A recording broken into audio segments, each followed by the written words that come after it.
Hey guys मेरो मामा घर चाहिँ पूजा थियो कि हैन आज बत्ती जलाउने होला। त्यसपछि म चाहिँ एक्जाम दिएर मामा घर गएँ।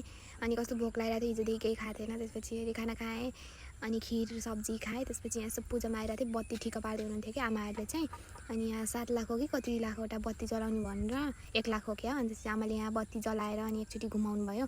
अनि त्यहाँ चाहिँ कोठामा गर्मी हुन्छ भनेर त्यहाँ बाहिर मैरीको साइडमा लगेर सबै 7वटा राख्नुभयो हैन। ठुलो बाबाले त्यहाँ बाहिरदेखि राख्नुभयो। त्यसपछि त्यो आरती लियौँ, आरती ल्याइसकेपछि यस्तो राम्रो देखेको थियो कि अनि वरिपरि भजन गाउँदै हिँड्नुपर्ने रहेछ।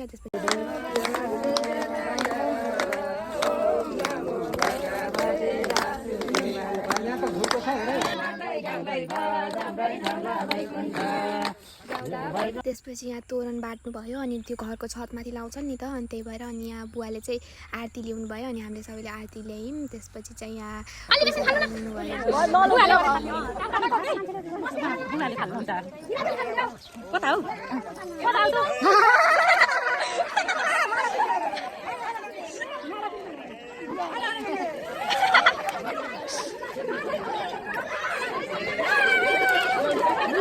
पछि चाहिँ म घर आएँ। By by.